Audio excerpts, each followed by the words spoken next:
Do you remember life before spell check? Can you even imagine life without spell check? It's become a crutch for so many of us, and it's a crutch that we don't really want to give up. I don't, but not everyone needs it, especially our next guest, who at only 12 years old is already on his way to becoming one of the country's best spellers. Please help me welcome Austin Lohr, a 6th grader at Salisbury Middle School and the winner of the 2019 Maryland Eastern Shore Regional Spelling Bee that was sponsored last weekend by the University of Maryland Eastern Shore. He is here with Tara Elliott. She is Austin's proud teacher. Thank you both for being here this afternoon. So first of all, Austin, congratulations. Thank you. How does it feel? Pretty good. Yeah? Yeah? Just pretty good? Yeah. Man, I don't know about you. I'd be beaming. So you got into this competition by competing at a school level. Is that correct? First you compete with your class, then you compete with the winners of each class at your school, and then you go to the regionals, yes. Mm-hmm. So I have to ask, when you're up on stage and you're staring into the eyes of millions of people and you're given a tough word, what process goes through your mind to kind of work it out? I just remember what I studied, and I remember, because I use a computer to type it out, I remember how I typed it out, where my fingers were on the keyboard. Really? Do you see the word, like a picture of the word spelled out, or do you just kind of know how it goes? I do both. Okay. Yeah. So you have a photographic memory. No. No, using a little bit of everything. So Tara, you know, it's interesting he says that because, you know, we learned how to spell in a time where we didn't learn how to, you know, we weren't typing the words. Is that something that a lot of kids do these days? Well, I think kids remember better when they're actually writing, but it's an interesting concept that he's learning through typing instead, and where his finger placement is, which is really interesting when you think about it. So when he, did you know that he was somebody who was meant for this competition as a teacher? Yes, Austin is a never say die student. In fact, when he went to the spelling bee, I was in Annapolis with my mother, who's in bad health right now, so I couldn't join him in the spelling bee. And I texted his mom and said, just wishing Austin good luck. And she said, later when I talked to her, she said, Mrs. Elliott, I asked him, did he want to talk to you that morning to kind of give you a, you know, a little excitement, a little praise or whatever before he went to compete? And he said, no, Mom, I'll call her when I win. Wow. Okay. Now I'm intimidated.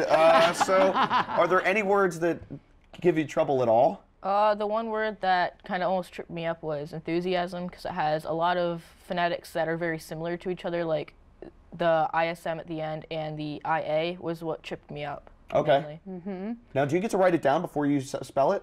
No, but No? what a lot of people will do is they'll write with their finger on the back of their tag with their number on it. Oh. That's a good idea. Do you ever do this? Are you ever like Sometimes, yeah. typing it out? Yeah. Oh. Okay, so the word that you secured your win was beachhead. Did you know that word? Did you know the meaning of it? Tell us about that. Well, for the last few rounds, when you got down to about like the last 5, they went with words that were off of our study list. So when we got to beachhead, I was kind of second guessing myself. I didn't know if it was BEACHEAD with 1 H or 2 H's. So I went with my gut. I said the spelling with 2 H's because I knew it was 2 syllables. Ah, there you go. Brilliant. It has 2 H's in it. Now, thanks to UMES, you'll be traveling to Washington, D.C. for the Scripps National Spelling Bee. How do you plan for that? Same way? Well, they don't give you a list. The only list that they give you is for the round 2 of the preliminaries. Basically, they release that on April 10th, and the competition is at the end of May. So basically, all I have right now to study is a dictionary.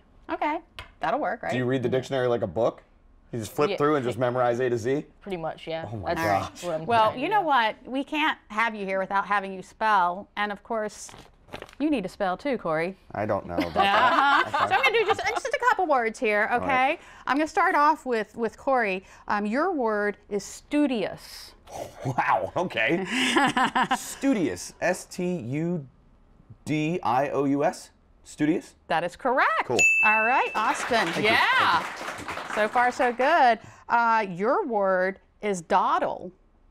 Dawdle, D-O-D-D-L-E, dawdle, or is it D-O-T-T-L-E? Let me use it in a sentence. Because she doesn't enjoy doing homework, Daisy will often dawdle over her after-school snack. Does that clear it up a little better? Yes, I think so. Is Yeah. it? D-O-D-D-E-L. All right. You want to try? Sure. With dawdle? Dawdle. Dawdle. D-O-D-E-L-E. Dawdle. Right? Tara, you want to try it? D-A-W-D-L-E. Where'd that come from? A-W? It just sneaks out of nowhere. And I was worried that maybe my accent maybe just messed it up. But I know you're gonna kill it there. All of us got it wrong. Yeah, exactly. I would have too. That's not even a word. She cheated. He's right now. Austin, thank you so much for coming in, and good luck with the National Spelling Bee. Tara, keep doing what you're doing. You're doing a great job. Thanks. We gotta give kids something to aspire to. Austin is a Absolutely. great role model for all of the kids at his school, And Salisbury adults. Middle. And adults. And actually, Tara, you did get it right. D-A-W-D-L-E. Well, Right. fine. Congratulations. You're better than all of us. Okay then.